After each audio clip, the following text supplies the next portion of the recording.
𝗘𝗍𝗺𝗀 from the Faculty of Economics, ISB. Give a big round of applause as he comes and takes forward.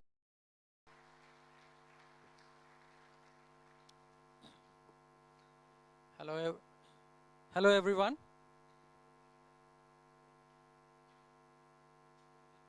Hello. Hello everyone. It's not on, I think. Is it? Okay. Thanks everyone for attending this event.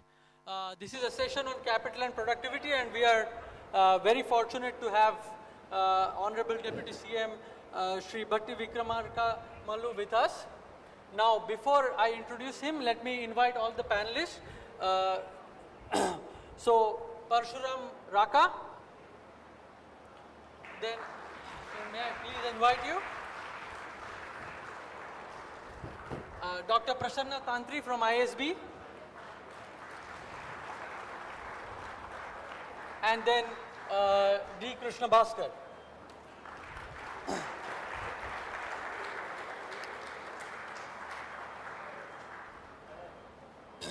So, this is a session on capital and productivity.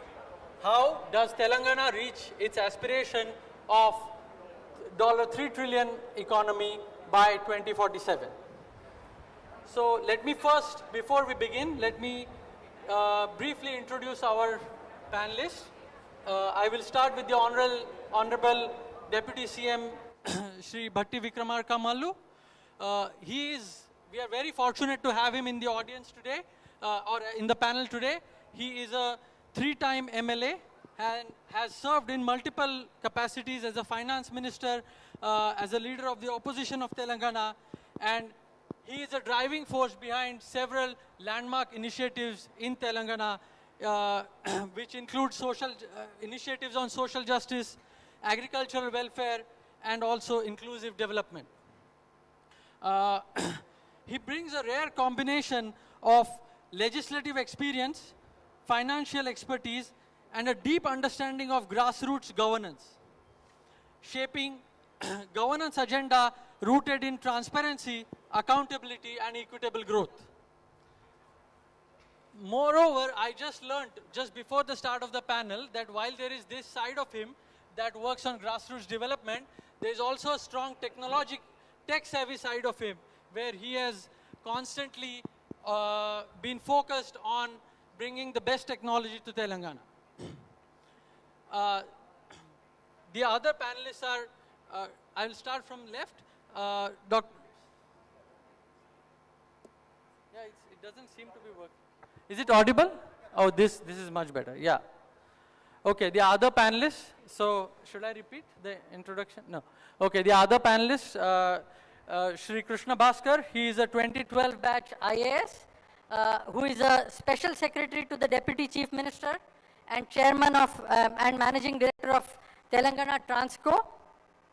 He is a 2-time recipient of the Prime Minister's Award for Excellence in Public Administration.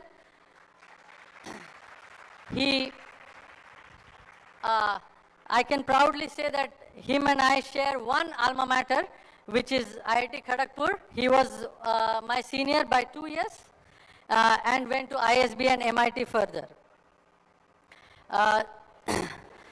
Then we are also very excited to have Parshuram with us. Parshuram is a very hands-on entrepreneur, as we will learn more through the session. He has developed a full-stack electric motorcycle. Full stack means from start to, like from engine to design to everything manufactured locally. And I just learned 5 minutes ago that not only that, he has also recently developed some engine which does not involve any rare earth magnets. Now, for all those who are following what's going on around the world, you can clearly see the importance of what this development could mean for Telangana and India. And finally, we have my colleague, Professor Prasanna Tantri, who is a faculty of finance at ISB, is the executive director of the Center for Analytical Finance, and serves also as the independent director and chair of the Audit and Risk Committees at Power Finance Corporation. And he has been the main force behind the Telangana vision document from the ISB side, and a colleague of mine whom I extremely value for his intellectual depth and sincerity. So that is our panel. Now, so much for the introduction of the panelists. So, you know, this session is, as I said, it's about capital and productivity. So how would Telangana get to this target? When we started thinking about this target, and when Prasanna and some of our colleagues came up with a macroeconomic framework, which essentially told us that Telangana reaching the aspiration of 3 trillion is feasible. It's not impossible. But it requires tremendous investment in innovation.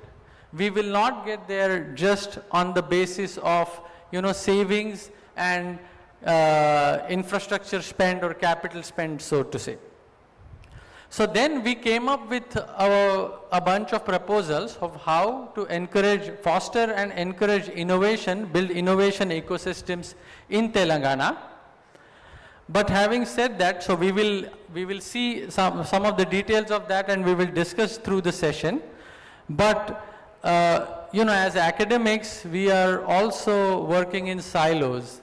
And so this is such a great moment that for a session like this, we are blessed with the presence of Honorable Deputy CM, who can not only share his views about how to foster innovation in Telangana, but also guide us in what some of the practical challenges there could be that we may be missing, and also give his perspectives.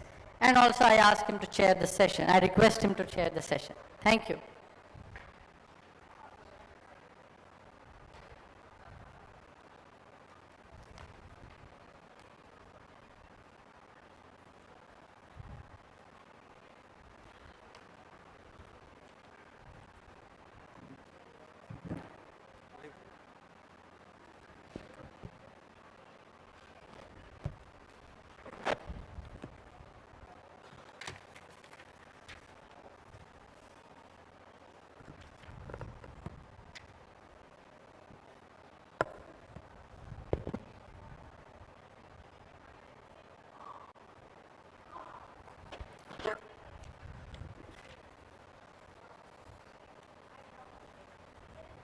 Good morning.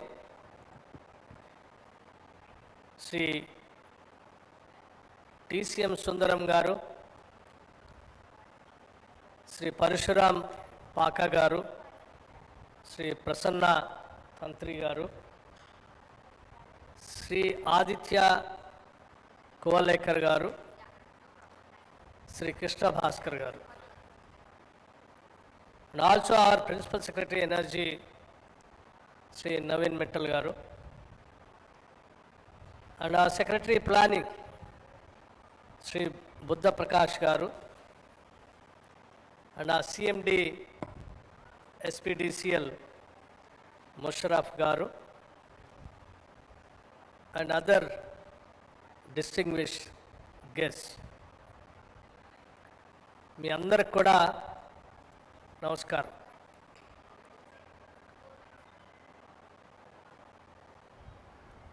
As you all know, we have recently announced Telangana Rising 2047. It is not just a document. It's our pledge to the future. We have set an ambitious target to transform Telangana into a $3 trillion economy by 2047. I want to ground us in the numbers. Today, Telangana's economy is approximately $185 billion economy. To reach $3 trillion economy by 2047, we need to grow roughly 16-fold in just 22 years. Mathematically, this requires a compound annual growth rate of 13.5% in dollar terms, roughly 17 to 18% in rupee terms, accounting for currency depreciation.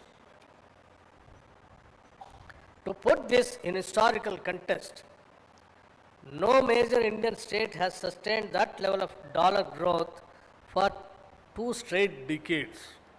Even during India's best growth phases, states like Gujarat or Karnataka average 11 to 12% nominal growth over long. We can attempt to do something unprecedented in Indian economic history.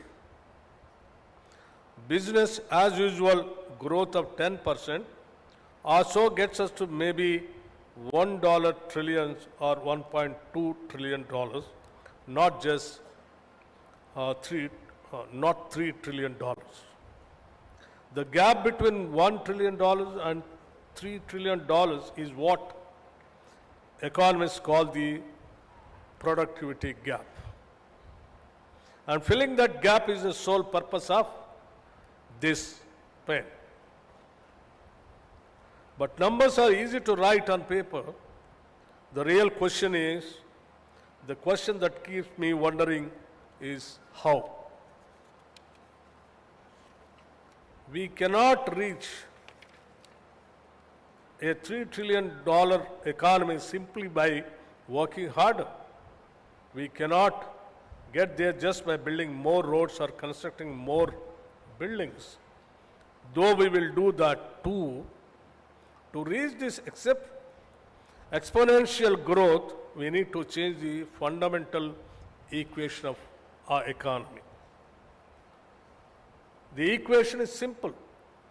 Capital plus innovation equals productivity. I once again repeat, the capital plus innovation equals productivity. Capital plus innovation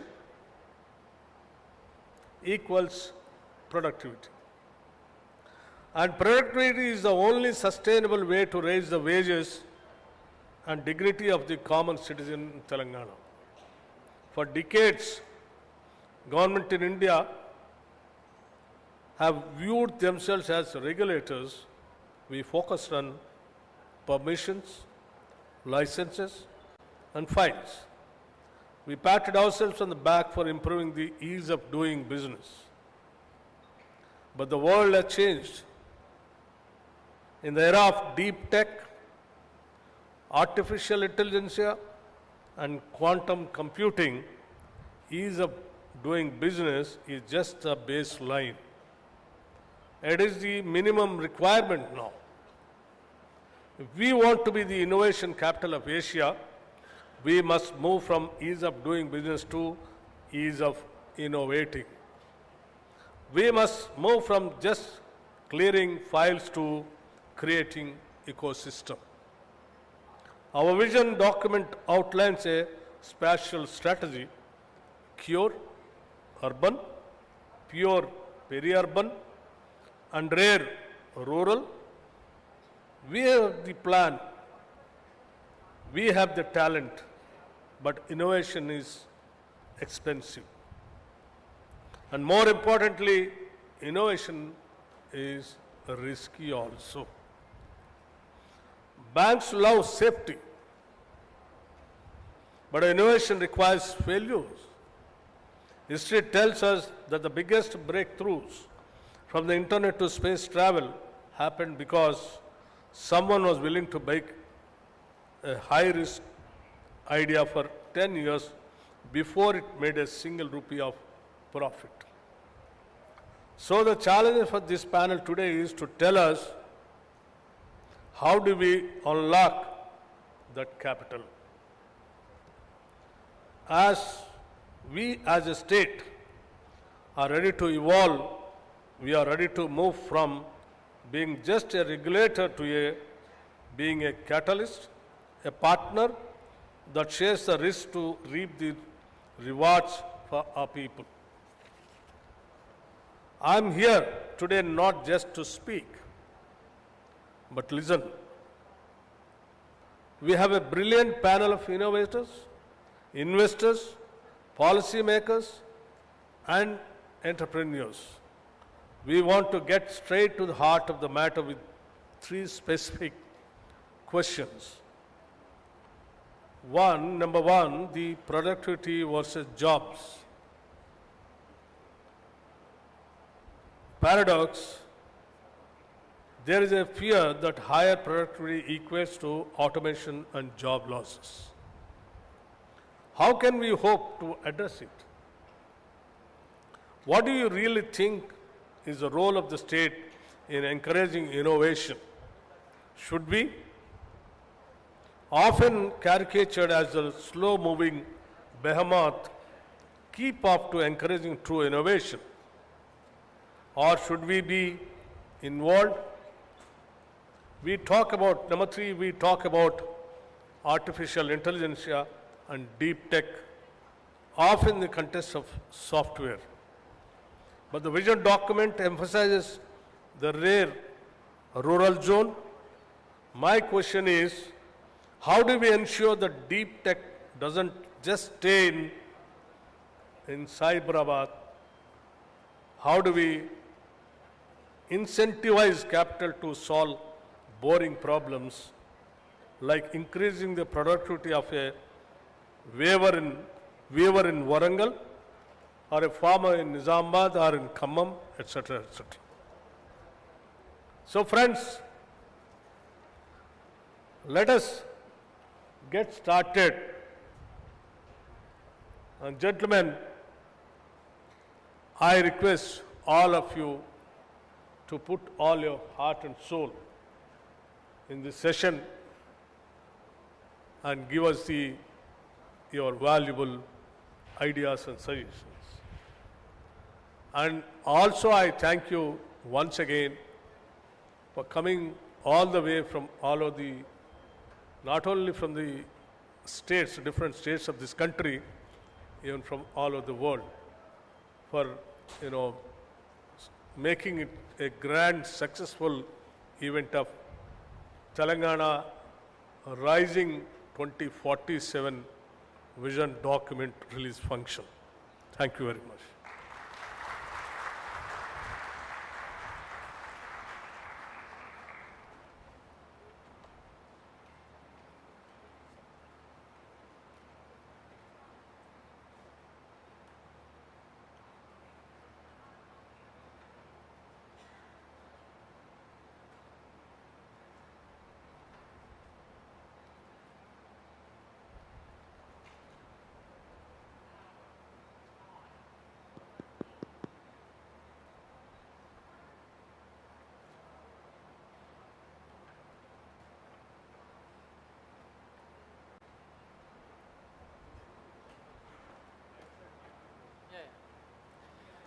All right. Thanks a lot, sir, for your speech. It was very illuminating and set the context rightly, that how does deep tech not just stay inside and solve real problems.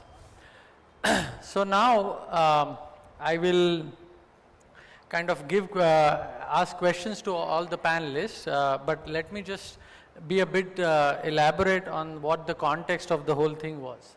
So as I said earlier that, we and also Honorable Deputy CM mentioned that when we began this exercise, we learned that if things stay as they are, then Telangana will basically reach $1.2 trillion by 2047. So quite far from its aspiration of 3.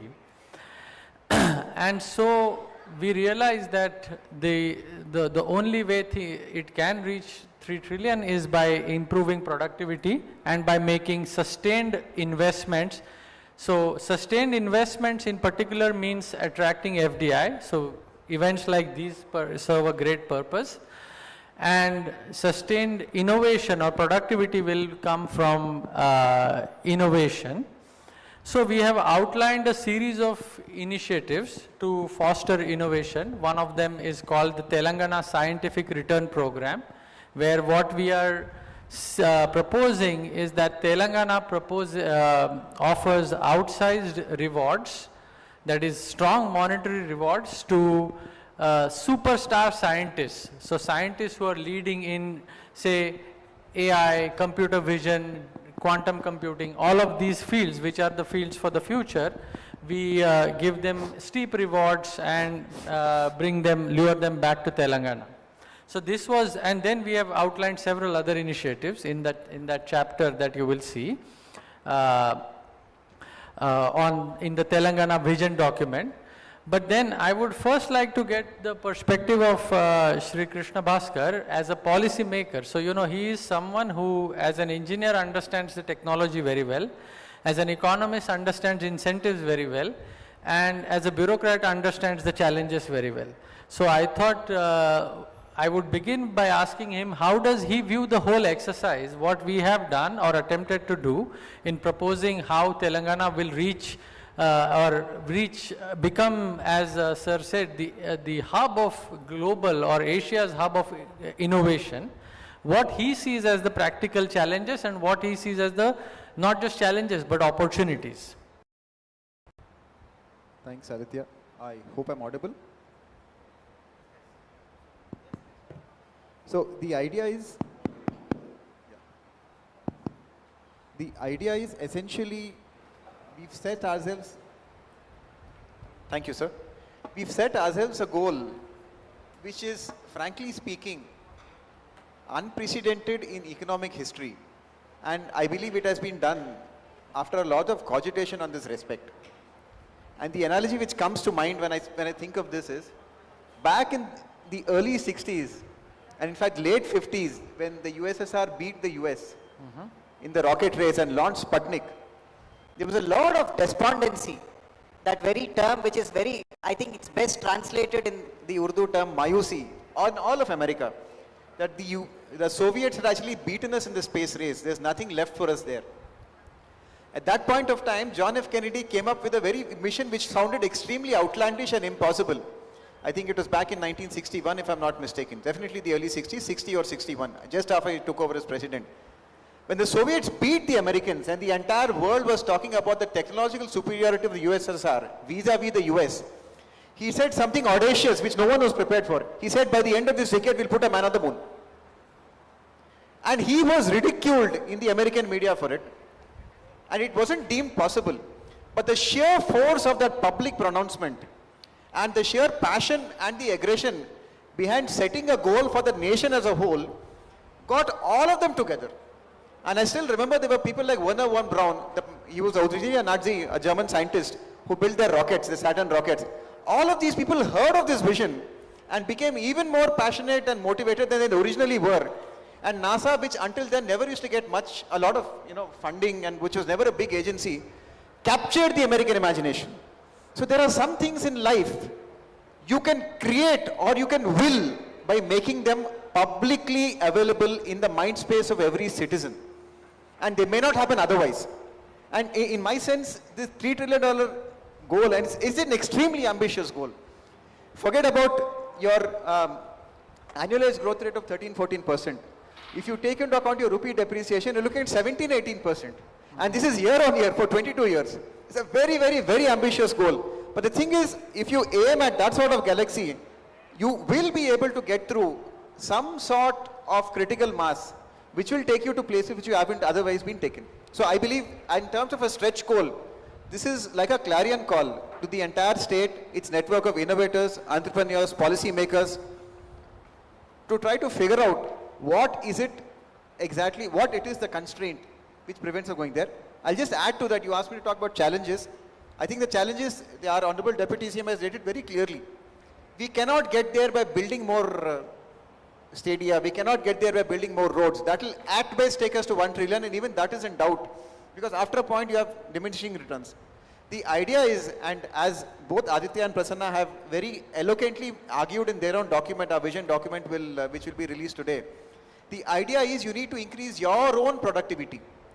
That secret sauce which allows people to provide more innovation and more output per hour, per capita. And for that, there is no way out but to actively encourage the best in the world to come, set up shop here, create new ideas, create new products, and somehow create an innovation ecosystem. Just like John F. Kennedy, by making a public pronouncement of making a man on the moon, somehow made it happen. We need to, keeping such a stretch goal, need to make this happen just by making all of us conscious and utilizing all of our bandwidth to ensuring that we don't just do our best, but we have the context to do our best. Thank you. Thanks a lot, Krishna, for that very eloquent answer. And it was great to hear the story of NASA and sending the man to the moon, because, you know, it was such an audacious investment back then that nobody gave it any chance of success. And I mean, to be a bit self-serving, but Prasanna and I wrote an op-ed in Times of India, I think a few months ago, about investments in these type of technologies, be it space technology or defense technologies. And they have what Prasanna will elaborate on as a multiplier, which is one additional job, how many additional jobs they create. And in such investments into innovation have an enormously high multiplier. And why these things are very important is around 1960s or 70s, there were people who had made, very smart people, I don't want to belittle them in any way, who had made pronouncements saying that the USSR will overtake the US by 1985, 1990. Ironically, it collapsed before that. So the creative, what was special about the US was that a bunch of creative people got together, bunch of people, aspirational people got together and ideated over things and created fascinating wonders, which is what Telangana aspires to do, is my, from all the initiatives I have learned from the political leadership. So I would now though ask Prasanna to, since he is, he has thought a great deal about these issues and has also has led the drafting of the vision document that will be released later today, of how he views the whole importance of innovation in Telangana's economy, why it is the basis of the 3 trillion chapter, and productivity. Yeah, and also about financing innovation. You know, it's one thing is I have been very silent or conveniently ignored how to finance all of these ambitious initiatives. So Prasanna will probably also talk a bit about that. No, not good.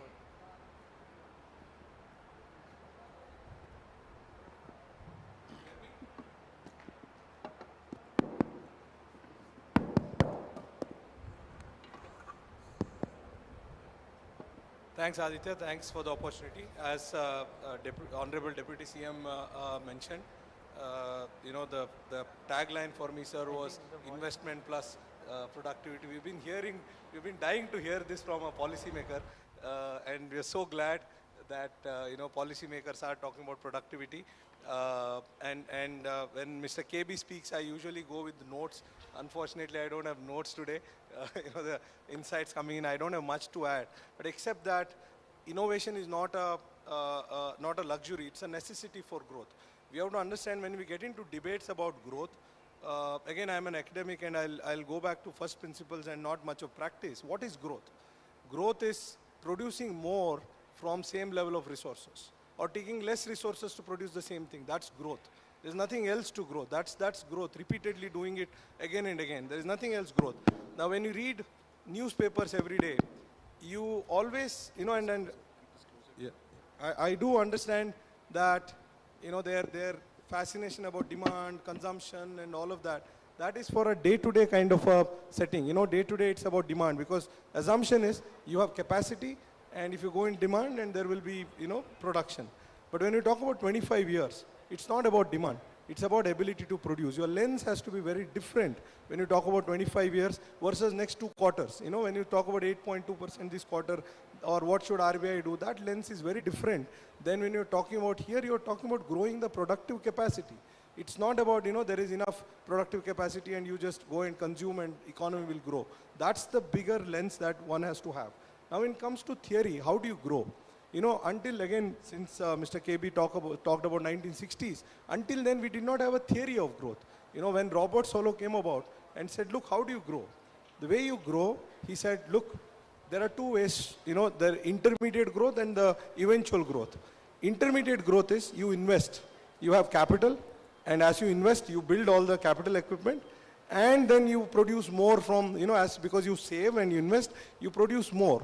You know, you build infrastructure, you build machinery, use those machinery. That's the first stage. Now the good news is it leads to growth. The bad news is it has an expiry date.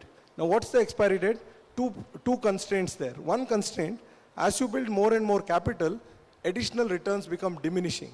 You know, you will have lower returns. You know, higher the capital, lower is that's the problem. And the second problem is that you need more and more savings. You know, where is that savings going to come from? You know, you can't ask people not to eat. You know, China went to the extent of 50% savings. Can you make it happen in a, and Mr. KB has amazing insights as to why it is. I'll not bring it up here. But they did go to 50% savings. It's unprecedented. Where are you going to get? So these 2 constraints. And the third is depreciation. You know, as you build more machines, more roads, you need more resources to maintain. It's not that US doesn't save. US does save 17%.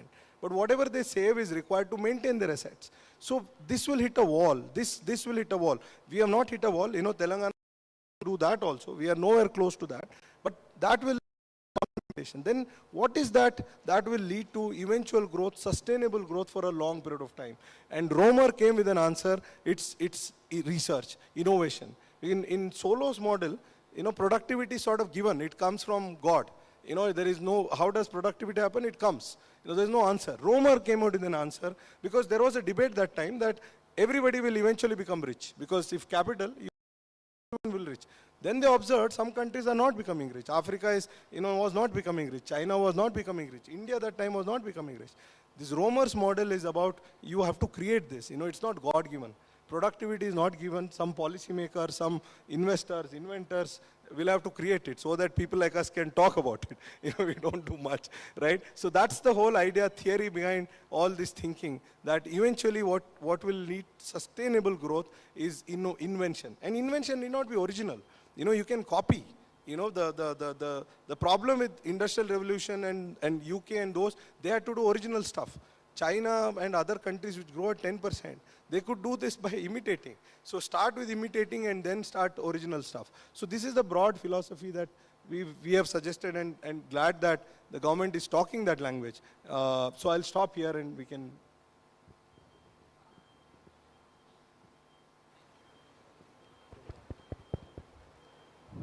Yeah, thank you, Prasanna, for that answer.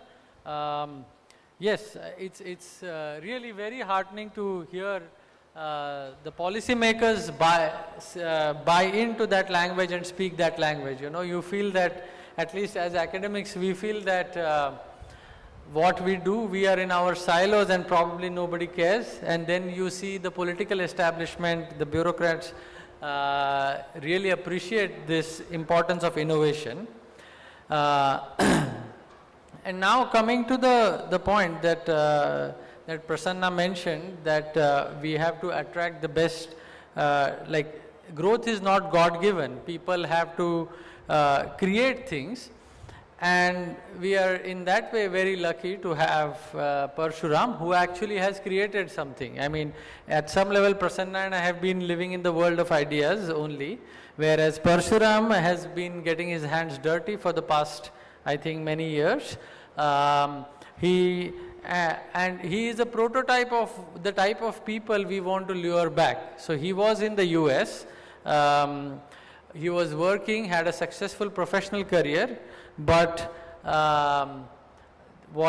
he may explain best the reasons why he came back to Telangana, but he did. And not only did he come back to work in a professional job, but he has started creating things. So I would like to ask, invite Parshuram to give share his experiences, wherein I would particularly ask him also to focus on, challenges are important, but where he sees the comparative advantage of Telangana over, say, the US ecosystem, because we often hear of what the challenges here are, but I'm sure there are strengths. So we would also like to hear about some strengths, some positives, and how we can reinforce them.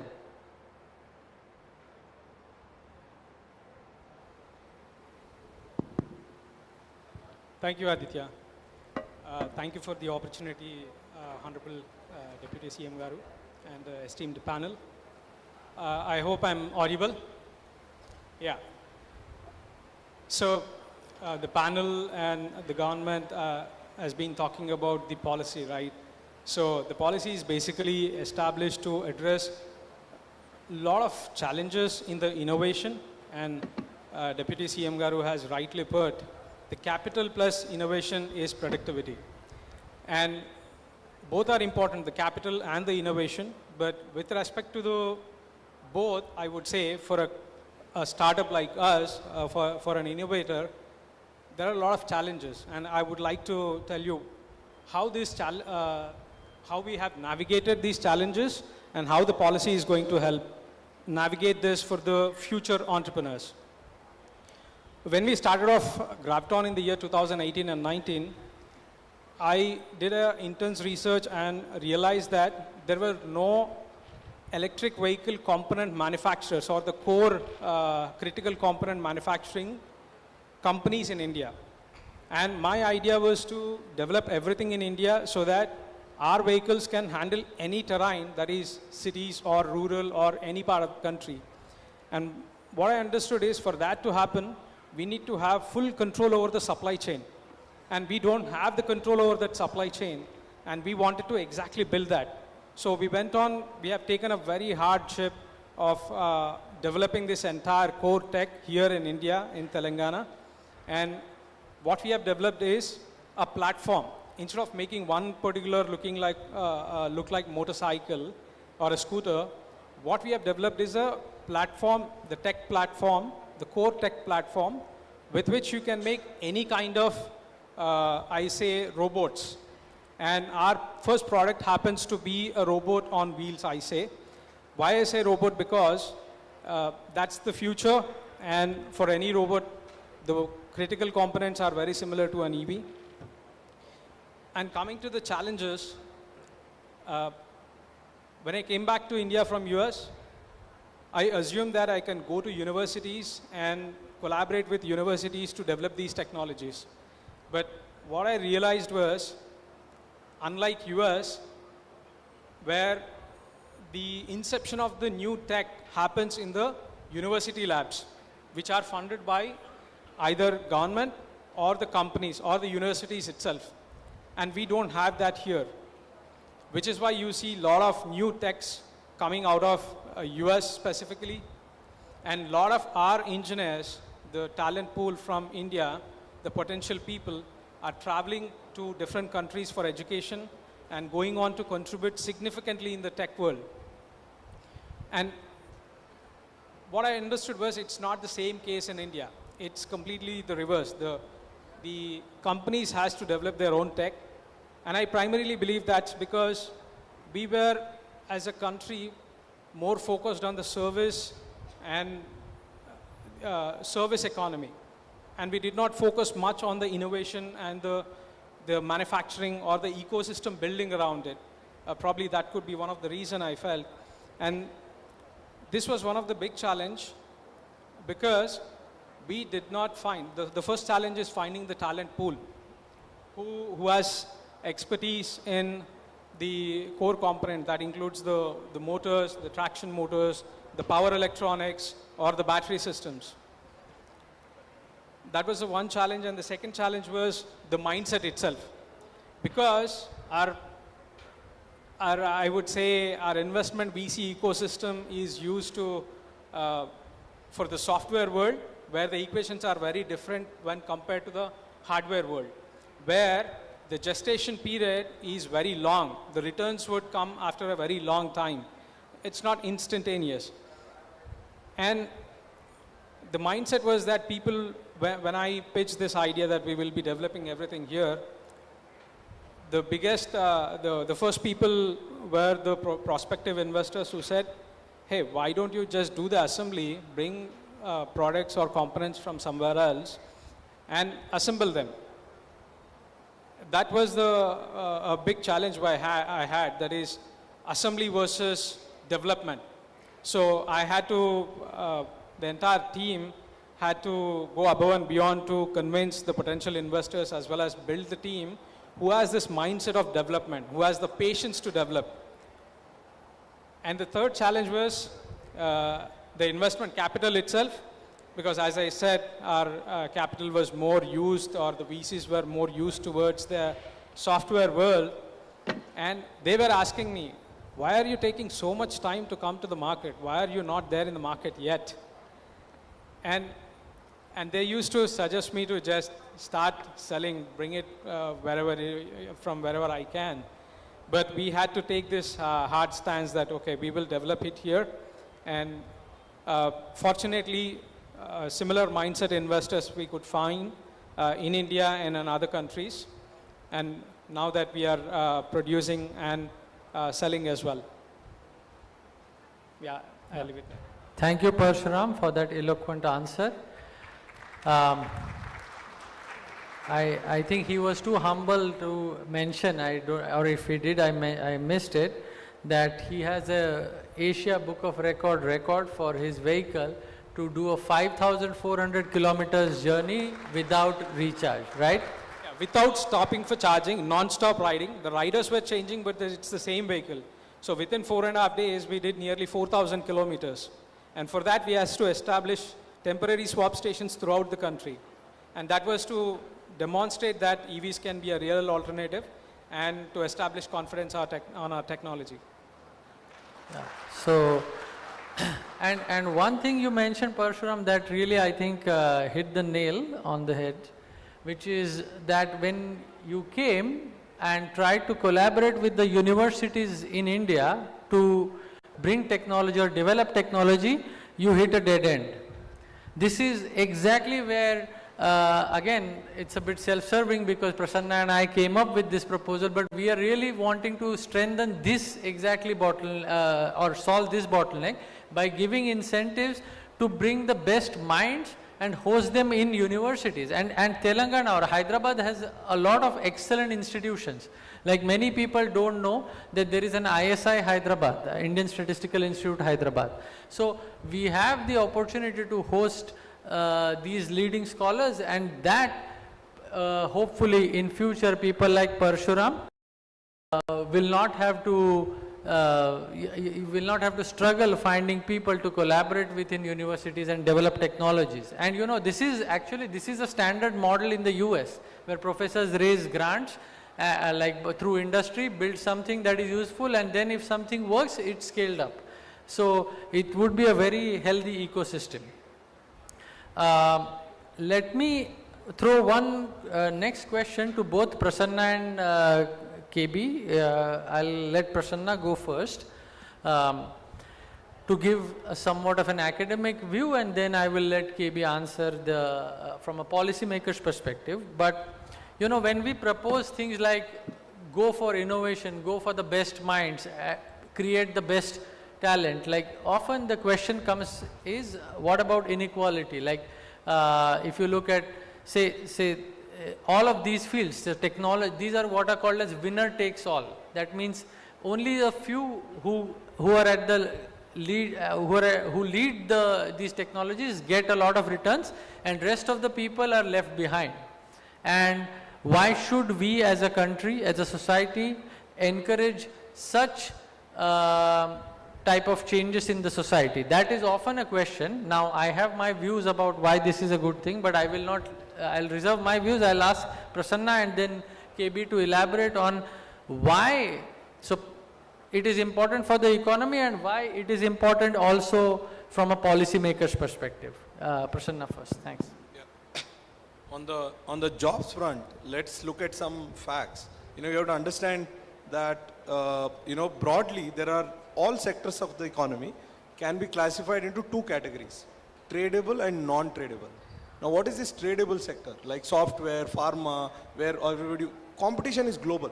There are only two ways you can win there. Either become more efficient or become cheap. There's no other way. There is no other, or you can restrict competition, put in barriers, and then, then it becomes a zero-sum game, who wins like we used to do before. Now, tradable sector is the one where you have to compete. The best people will have to compete. The model that, that seems to have worked is there you go up the value chain. There you do the best possible work. Be at the front end there. Now, what it does is, it generates a lot of income, wealth inside the country.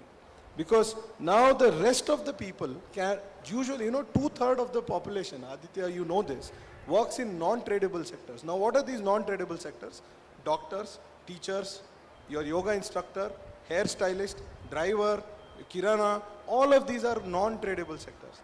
Now, the good news about non-tradable sector is, the income of these people in the non-tradable sector does not just depend on their productivity. It depends on the income of their consumers. Go to a village and see your barber in a village. That guy may be whatever skill level they may have, the level of income they make, there is a limit to the income that they make. Whereas your hairstylist here can make much, much more, having much lesser skills. I've written about it. I was in Darjeeling recently. The driver was super skilled. He could literally fly the car, in that, Darjeeling terrain, if you remember. The amount of salary the driver makes, 8,000 rupees, plus some tips, 10,000 rupees. And with all respect to drivers here in Hyderabad, they are good, they're very good, but not the level of skill that Northeast drivers have. But they earn 4 times of that, plus they do Swiggy and Zomato and all of that. Where is it coming from? Not necessarily productivity, it's the income entrepreneurs and investors in Hyderabad who created this kind of income. So this is unfortunately, if you want to create income for the masses, the only sustainable way is to have this go up in the competitive sector. If you're lower in the competitive sector, what will happen is income of the best people itself will be lower, and the rest of them will have even lower income. Inequality will be there. Inequality will not go away. Everybody will have low income. So that's the whole philosophy. There is no other option than to create, jobs at the very high end so that the low end jobs income goes up. It's actually anti-inequality. Your low income people will earn more. In fact, you not getting a maid is a good thing. As an economist, my wife may not agree with me, but as an economist, I'll tell you, you not finding a maid, you not finding somebody is a good thing. It shows things are doing better. That means you have to pay a lot to those people. If you find 10 people, willing to massage you, that's a bad thing, right? That happens when overall income goes up. So that is the model. Mr. KB can elaborate more, but that's the broad model. So, if I take the economist reasoning a bit further, a paradox or an unfortunate finding is if I have a maid for a while, I must be overpaying that person, because if that person deserved more, they would have got it elsewhere. So that is an unfortunate way of how economists reason, but I agree with Prasanna's logic. So I'll let now KB go for the same. I'd really say that in government, we have serious issue with that line of thought, because we do compare apples to oranges and oranges to pineapples all the time, but we try to do it in some sort of fashion which I believe is acceptable. We cannot ever compare apples to just apples. But I'll just come to your point here. I really loved Prasanna's point about the idea of getting non-tradable jobs into an economy, because in the long term, that's where you'll get your masses to grow.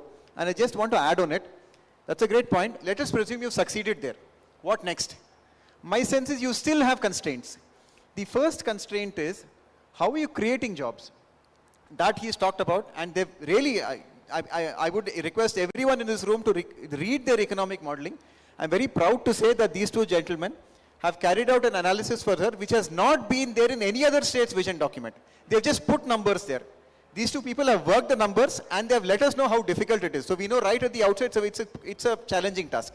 I'll come to the other part now, which is what do you do? How do you create these jobs? Now I have a point here. Let's say you have an absolutely brilliant technology which comes up, let us say Perplexity. Arvind Srinivas comes to Hyderabad, he sets up Perplexity, and he creates thousands of jobs. And like you said, you have tradable and non-tradable. You create an entire ecosystem, people's incomes go up. Now, let us say Perplexity then, for some reason, goes bankrupt. What happens then? The idea is the way government has looked at it so far is, let us bail out Perplexity. You know, too big to fail. This is exactly what happened with Goldman Sachs, JP Morgan. Of course, they let Lehman Brothers fail, but back in 2009, they allowed these companies to fail. Now, my sense is this is not a model which will work any longer. Number one, governments do not have the financial heft to allow these too big to fail companies to survive. There's another model which I think has worked much better, which is the Swedish model. The Swedish model is, let the job die, but let the employee survive. So if a company folds, let the company fold, but at government expense, the employee will be retrained for employment elsewhere. So this way you're ensuring your economy is resilient, your economy is robust, and if I may use a term, it's even anti-fragile because you're allowing companies to fail. It's a bit arresting that in the supposedly most advanced economy of the world, the US, powerful firms were able to lobby the Treasury Department. Lehman Brothers went under, but Goldman Sachs and JP Morgan are surviving today essentially because they went and lobbied for a bailout and they got the bailout. The era of bailouts is gone. And if you want to move beyond bailouts, you have to look at protecting people through a sort of retraining mechanism and skilling mechanism, which Sweden does a lot. And it's a very eloquent way of putting it. Let's protect the worker, not the job. Let the job go. Let the job come up somewhere else. But the family should be protected. And I think that's the way to go. And I think that could be a possible rubric if you want to look at future growth and jobs together. Thank you, KB, for that answer. Actually, and this is a very important point. I think because now there are already talks about the whole AI valuations being a bubble. And then all the stuff that, if you have been following news, how OpenAI investing in NVIDIA investing in OpenAI, we may actually in the US be seeing exactly this point of where the government in the past had to bail out banks. Now even the tech companies may be too big to fail. If Google fails tomorrow, I hope it will not, but I'm just saying as an example that it can have catastrophic consequences. So it's a very timely point that you raised. You want to add on it? I would let you know that our Deputy CM actually started his career in banking. And there's a story which he keeps telling us. He says, if you borrow 1 lakh and don't return it, it's your problem. If you borrow 100 crores and don't return it, it's the bank's problem. So I think we should stop, which he keeps mentioning in meetings. I think we should stop ourselves from reaching that stage by some means possible. That's a great point. And I have seen the Deputy CM also make some very insightful observations like these on credit. Now I can see where these insights were coming from. So when we were in a meeting, Prasanna and I were shocked by one of the, positively shocked by one of the things he said about microfinance. And now I can see where his insights were coming from. Anyway, so moving on, I have one more question to KB, and then we can take questions from the audience if there are any. So there are, all these theses we have built around innovation, that there are lots of calls and also some initiatives about the state acting as a venture capital. So state investing in some of these companies. Now, the counterpoint to that is that the state does not have the ability to pick winners. So the state should not be doing this. That is another view. I want to know what he feels like and what is the general policymaker's perspective on a proposal like this. And then I would actually also ask Prasanna if he has any view on this. Yeah, thanks, Aditya. I mean, this is something. Now we actually come down to nuts and bolts of what the Deputy CM and the Finance Department do, or the Planning Department deal with on a daily basis. Now the thing is, it's great, it's a great idea in practice, in principle for the state to be involved in venture capital. And by the way, it's been done all across. I think Abhijit Banerjee has written very eloquently about the SIBR, the small business, independent business something, SIBR of, companies like I think Symantec and I think one more very, very big companies have actually come from US government handouts in the form of incentives. They've started there. And you don't need to look that far. The entire pharma network of Hyderabad is originally built on the network laid down by IDPL. People like Dr. Reddy's and many other companies have come out from the network of both innovation, knowledge and capital, which was nurtured by IDPL. So I would have you know this, riddle me this. If government is really so inefficient, if government really can't get things done, and if government needs to step out of the way to get real productivity and innovation, I want to ask the audience a general answer. Who started Silicon Valley? And just a general answer. If anybody can answer, I'll be very happy. Who's the main reason for Silicon Valley starting? Anybody can venture a guess? There's this lady called Mariana Mazzucato, who's written really fantastically about this. Silicon Valley was not started by Shockley, by William Shockley, or for that matter, the traitorous 8, or the Intel. It was started through a government initiative which funded the original innovations into understanding how you could route silica chips to actually store more. And that's really fantastic. Go a little further, you'll see that there's a history of government actually funding individuals who've gone on to make very big contributions. I talked about SIBR. The other example I want to talk about is, there is one country in the world which is now called a startup nation. That's Israel. Like the per capita amount of startups in Israel is far more than, I think, most other countries around. And it started because in the 90s they came up with a concept called YOZMA. You can even look it up right now, YOZMA. To be sure, just before this session I Googled it as well. The YOZMA is a situation where when an entrepreneur puts up an innovative deep tech, or you say fundamental sort of innovation, the state steps in. The state only gets a license fee or a registration fee if he is successful. But if the entrepreneur fails, the state takes up to 40 or 50% of his loss. A significant amount. I'll have to check how much amount. The moment you do that, you have a lot more people like Parshuram. Like he has been talking he made a very great point about how the ecosystems are different here, how some walls just stop. I'm very sure that he wouldn't have said this if somebody, when he started his journey, had told him, listen, you do what you want, and if it fails, we'll take half the loss. This is what they did in Israel, and today it's really the startup nation of the world. So I do believe there are valid and understandable models that government can step in to be a venture capitalist, but it can't be a venture capitalist in the usual sense. The usual sense of being a Vinod Khosla or a Masayoshi Son does not work here, because there are certain limits to what government can be seen to. And my last point here, I see this is a very popular session, there is only standing room, my apologies. My last point here is we do have an absolutely fantastic example in the Indian Innovation Network itself. One of the biggest venture capitalists and one of the most successful venture capitalists in per ROI return terms, in per capita ROI return terms, is the innovation fund set up by IIT Madras, where they started funding their own startups about, I think, 5-7 years ago. The current director, Professor Kamakoti, is behind it.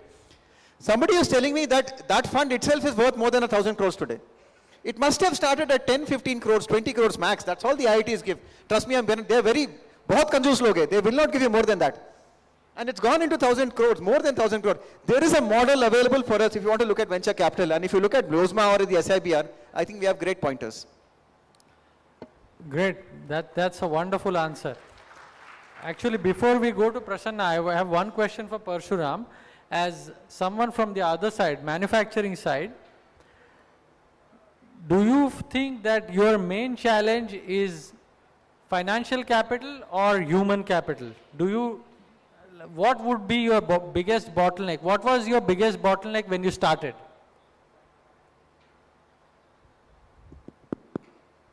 It's actually both.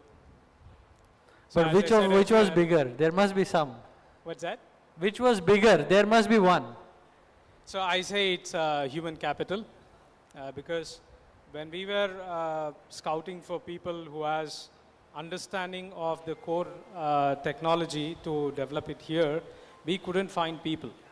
And I was wondering why is it but a lot of Indians going to different countries and doing great. And that's where I realized that, in our universities we don't have this nurturing of innovation happening, or someone incentivizing, or someone saying that, okay, this is the fund, you can go and innovate within the universities. Probably that's the reason the skill set coming out of our engineering colleges were not to that point where we could leverage their skills. Okay. And the other big challenge was definitely the capital. As I said, for the core engineering, it is still a challenge because the gestation period is very high. Yeah. Okay. Thanks. So, yeah, I think we are running out of time probably, so I'll ask Prasanna just to elaborate on what Krishna Bhaskar was saying about we have some excellent models of financing innovation through state support. How do you feel about that? And yeah, you didn't elaborate on your ideas of financing innovation, and then we'll wrap up. Yeah, I'll be quick on this. Just one line on what Honorable Deputy CM asked, like on these non-tradables, how do you create these jobs? Sir, the answer is education. Our education, what's happening is a lot of people are entering into degrees without thinking whether they are useful or not. Like during our time, all of us would go into BA, BCom, BSc. Now it's become engineering. So our education system, and as you know, we have proposed, has to think about culture, tourism.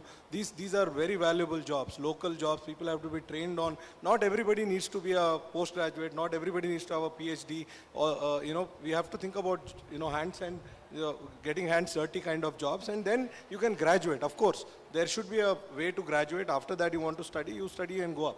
So focus should be on that. And finally, on as an academic, you have to be a bit more, Mr. KB, you have to be skeptical of our government also. And this is why I said you should take notes when he speaks.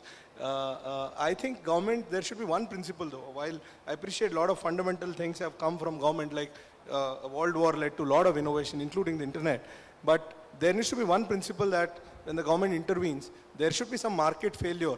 That's where the government should come in. Now, a lot of times governments intervene without defining what the market failure is. If you don't define what the market failure is, and if you start doing things which markets can do better, then it's, you can go on a list where things have been a disasters also. So I think there is a market, in financing innovation, I agree. Markets do not, they do not have that long-term vision. You don't have, of course, the first attempt should be to develop those markets because government capacity is also limited. One thing with due respect, governments don't earn anything. It's the people who earn. So it's that people, we have to have that sense also. So I don't want to be an advocate of an unlimited government. That is not, at least I don't stand for. Of course, markets fail. And where markets fail, in the interest of people, and governments will have to come in. And I absolutely agree that, it's too big to fail is a very big, the biggest threat to markets are big market players themselves. That's what we have, I totally agree. So it has to be a balance, understand market failures, government failures, both of that, and walk a tightrope. It's not easy. It's easy for us to sit here and talk. People like you are on the ground who execute. It's not going to be easy. But, that's what seems to have worked throughout the world. Thank you. All right. I would like to add one thing. Sorry. Yes. So as KB said, incentivizing the startups or telling them that we will take care of you. If a policy can be placed around that, as well as nurturing the young engineers in the universities itself, create a huge thing called brain drain, right? A lot of our potential guys were going out of the country and working elsewhere. And with this kind of confidence or the policies, definitely I could see that there will be a huge brain gain happening. And that would be great.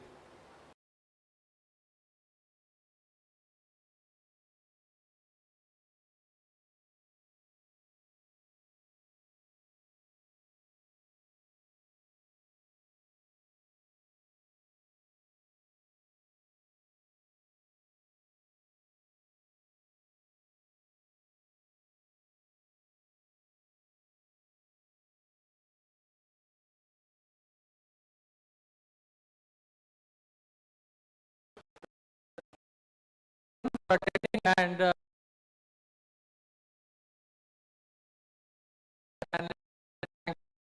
inside